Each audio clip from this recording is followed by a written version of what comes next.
Kepolisian Republik Indonesia, dalam hal ini Direktorat Tindak Pidana Narkoba Barreskrim Polri, yaitu penggagalan penyelundupan puluhan ribu butir ekstasi lewat barang kiriman.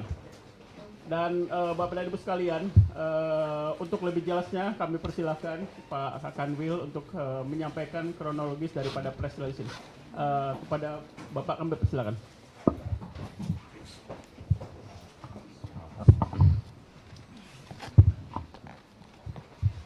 Assalamualaikum warahmatullahi wabarakatuh. Yang sangat saya hormati dan saya banggakan Direktur Interdiksi Narkotika Bea Cukai Bapak Said. Yang kedua Bapak Wadir Subdit Narkotik Barreskrim Polri, kemudian Bapak Ketut dari Situ Pos, dan serta rekan-rekan semua. Mohon maaf ini kebetulan saya lagi agak batuk. Suara saya agak serak. Rekan-rekan semua, kita ada dua penindakan, penindakan penggagalan pengiriman narkotika jenis MDMA, ekstasi. Yang satu jaringan Irak Indonesia sama dari Belanda. Ya. Jadi ada dua kejadian, ini sekitar bisa ditegah sekitar 20.000 lebih butir ekstasi. Ya, nanti untuk detailnya dari teman-teman yang melakukan tindakan akan menjelaskan. Kemudian gini bahwa sebagaimana dalam tusinya Bea Cukai untuk melindungi masyarakat dari barang-barang berbahaya. Jadi kami setiap ada menemukan barang-barang kiriman melalui kantor pos yang diduga itu narkoba, kemudian kita bersinergi dengan direksi dari Barreskrim Polri. Saya kira itu aja, nanti detailnya akan disampaikan oleh Pak Wadir. Ya, gitu Pak. Assalamualaikum warahmatullahi wabarakatuh. Selanjutnya Pak Wadir, kami persilakan untuk menyampaikan update. Baik, terima kasih. Yang saya hormati Pak Kanwil Dirjen Bea Cukai Kanwil Jakarta, yang saya hormati Direktur Interdiksi Narkotika Bea Cukai, yang saya hormati yang mewakili PT Pos, dan tentunya yang saya hormati pula Kepala Kantor Bea Cukai Pos Pasar Baru serta rekan-rekan media sekalian. Terima kasih atas kehadirannya. Pada kesempatan ini saya akan menyampaikan update terkait dengan pengungkapan kasus memasukkan barang narkotika jenis ekstasi ke wilayah Indonesia yang berasal dari Belgia dan Belanda. Jadi pada kesempatan ini saya sampaikan bahwa ini selaras dengan perintah Bapak Presiden untuk terus melakukan perang terhadap narkotika dan juga penekanan dari Bapak Kapolri untuk terus melakukan pemberantasan dari hulu sampai hilir, di mana tentunya Polri dan Bea Cukai, Kementerian Keuangan terus melakukan pengetatan pengawasan di jalur-jalur masuk, baik darat, laut maupun udara. Dan kita terus memetakan, menganalisis jaringan-jaringan yang masuk, termasuk yang dari Eropa ini. Ada dua kasus pada bulan ini yang dapat kita temukan, yaitu pengiriman dari Belgia dan dari Belanda. Yang pertama akan saya sampaikan terkait dengan pengiriman asal Belgia jenis ekstasi seberat 9,6 kg bruto atau sebanyak 18.259 butir.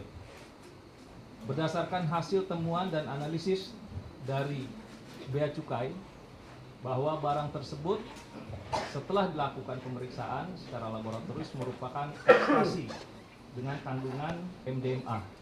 Sehingga setelah dilakukan koordinasi, kita coba terus untuk melakukan kontrol delivery, ya, di mana kita bersama-sama dengan PT Pos untuk memetakan bahwa barang ini akan dikirim kemana. Yang menariknya dari sini adalah pelaku ini diduga berasal dari Iran, ya, memesan barangnya dari Belgia dan dikirim ke Indonesia dengan menggunakan nama palsu ya dengan nama penerima palsu, ya, sehingga ini beberapa kali dilakukan pengiriman, ya, tidak sampai ke alamat karena memang nama yang diberikannya adalah palsu. Tetapi tentunya petugas tidak berhenti di situ, ya, kita terus melakukan control delivery dan akhirnya dapat mengamankan satu orang penerima dengan inisial E. Ya.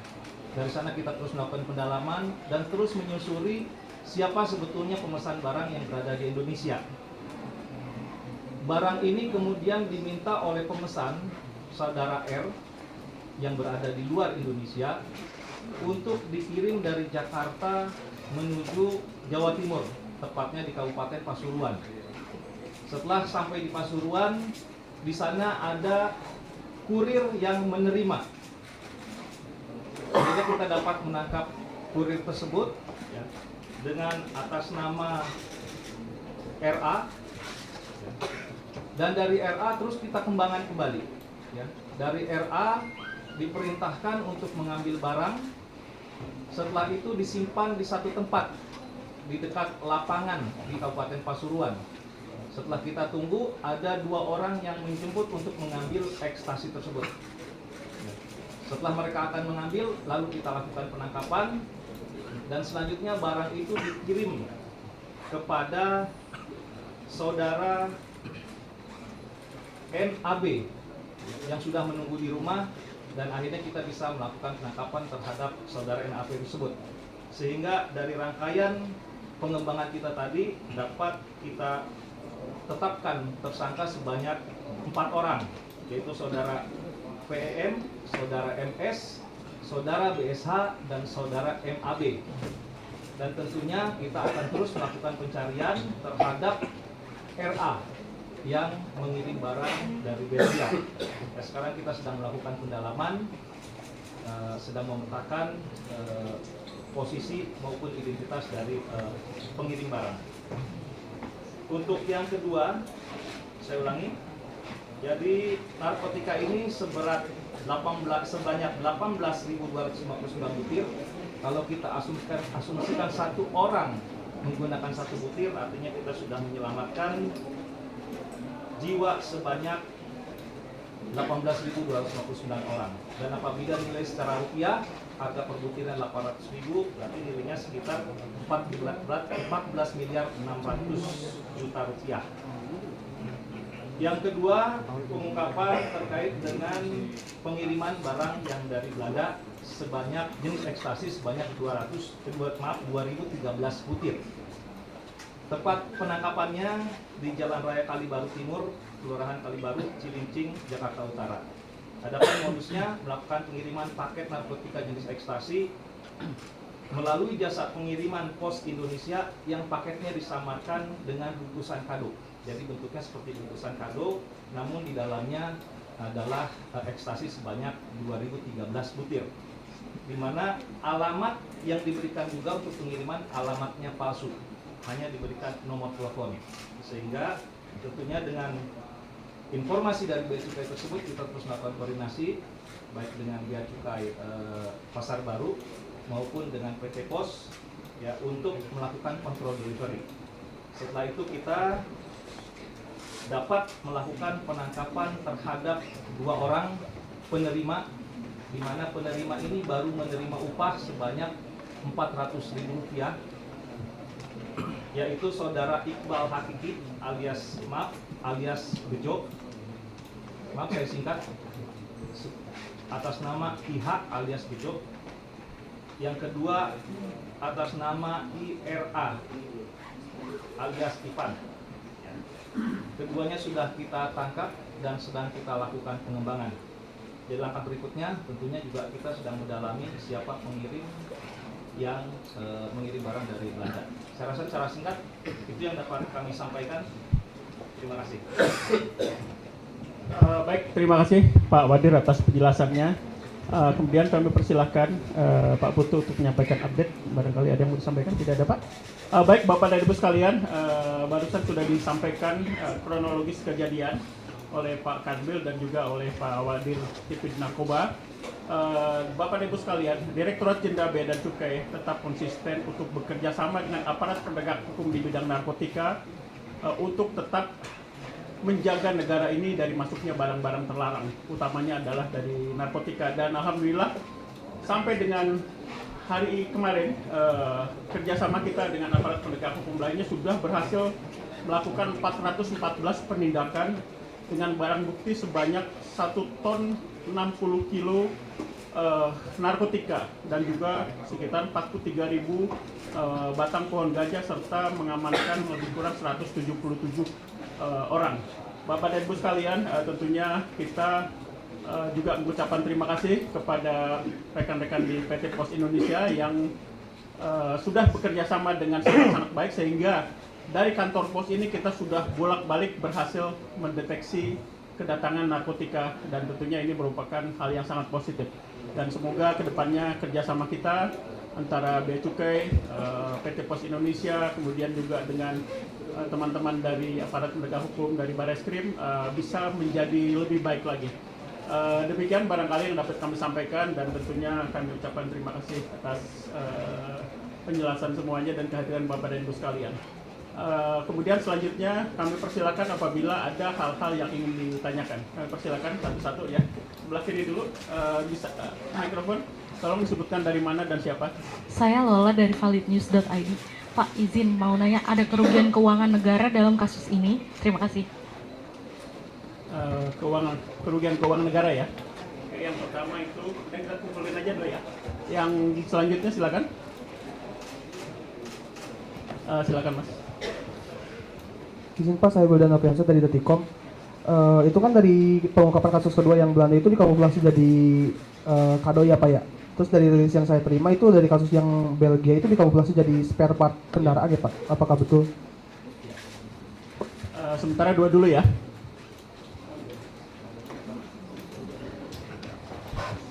Baik, jadi pada intinya kerugian negara secara langsung di sini tidak ada karena sifatnya itu adalah barang-barang kiriman biasa, tetapi kerugian yang sifatnya adalah kerugian adalah karena adanya barang-barang narkotika yang masuk ya.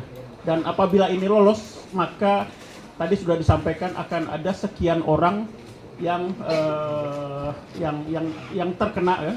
Kemudian yang kedua, belum kerugian ekonomi lain. Jadi di sini adalah kita malah berhasil mencegah kerugian negara dari masuknya barang-barang tersebut sehingga orang tidak mempergunakan dan kita tidak harus merehabilitasi orang-orang tersebut apabila karena memang mereka tidak mempergunakan kan kira-kira. Jadi intinya adalah kita di sini adalah mencegah pengeluaran negara, intinya kira-kira seperti itu. Dari sisi itu mencegah pengeluaran negara karena kita harus merehabilitasi orang kan kira-kira gitu. Kemudian kita juga mencegah kerugian lainnya adalah kerugian semakin tidak efektifnya, semakin tidak produktifnya manusia karena mempergunakan narkotika. Kita berhasil mencegah itu. Intinya kira-kira seperti itu. Jadi kita melakukan pencegahan pengeluaran negara dan kita juga melakukan pencegahan terhadap kemungkinan efek-efek externalities yang sifatnya negatif. Terima kasih. Kerugian materialnya berarti nggak ada ya Pak? Secara material kita tidak ada kerugian secara material. Untuk yang kedua, monggo Pak silakan. Baik, terima kasih. Jadi terkait pertanyaan kedua, modus. Kita dengan Dirjen Bea Cukai ini terus memetakan jalur-jalur masuk narkotika. Yang tadi saya sampaikan baik darat, laut, udara, dari Asia, dari Eropa, dari Timur Tengah. Kita terus melakukan analisa. Dan memang modusnya bervariatif. Mereka selalu berupaya untuk mengelabui petugas, ya, sehingga barang narkotika yang mau masuk itu bisa berhasil lolos sampai kepada pemesan di Indonesia. Untuk yang pertama tadi saya jelaskan, memang untuk modusnya adalah false declaration. Jadi yang mendeklar tidak dalam keadaan sebenarnya. Mereka menyatakan bahwa barang itu adalah spare part kendaraan, tetapi di dalamnya adalah ekstasi yang mengandung tadi saya sampaikan MDMA. Yang kedua juga sama tentunya false declaration, di mana dinyatakan bahwa barang tersebut kado ya, bingkisan, bentuknya pun kemasannya seperti kado. Di dalamnya isinya ekstasi sebanyak 2013 butir. Itu ya, cukup ya? Mungkin sekedar sedikit tambahan lagi tadi untuk pertanyaan dari Mbak Lola. Jadi sampai dengan tanggal 5 Mei kemarin, kita sudah berhasil melakukan penghematan pengeluaran negara. Dengan kita berhasil menegah 1 ton lebih narkotika, maka kita berhasil menyelamatkan sekitar 2,5 juta jiwa orang Indonesia. Dan juga kita berhasil melakukan penghematan sebesar 3,9 triliun hanya dalam 5 bulan saja. Kita bandingkan dengan tahun kemarin tahun 2023, kita berhasil menegah sekitar 6 ton narkotika. Itu kerugian kita berhasil menyelamatkan sekitar 17 triliun. Dan kita menyelamatkan sekitar 14 juta orang Indonesia. Saat ini baru sampai seperti ini kira-kira gitu. Masih. Perbandingannya periode yang sama Pak. Year-on-year Itu belum, itu 1 tahun penuh kemarin yang itu. Yang 6 tahun ini baru bulan Mei, awal bulan Mei baru sekitar 1 tahun. Kita nggak tahu sampai ujung. Mudah-mudahan tidak bertambah lagi gitu. Artinya bukan lolos tetapi memang tidak ada. Kira-kira saking ketatnya bapak-bapak kita menjaga masuknya narkotika. Lanjut silakan. Ya, dari mana? Hukumannya Pak berapa lama Pak? Dari mana? Dari Indopos Pak. Indopos ya. Hukuman. Baik, terkait dengan ancaman hukuman, ya, kita terapkan pasal berlapis, di mana primernya adalah pasal 114 ayat 2, junto pasal 132 ayat 1 Undang-Undang Republik Indonesia nomor 35 tahun 2009 tentang narkotika. Ancaman hukuman pidananya dengan pidana mati, pidana seumur hidup atau pidana penjara paling singkat 5 tahun, dan tentunya juga subsidiarnya kita kenakan pasal 112 ayat 2 junto pasal 132 ayat 1 Undang-Undang Republik Indonesia nomor 35 tahun 2009 tentang narkotika. Ancaman hukumannya dipidana dengan pidana mati, penjara seumur hidup atau pidana paling singkat 5 tahun dan paling lama 20 tahun penjara. Demikian dapat saya sampaikan. Terima kasih.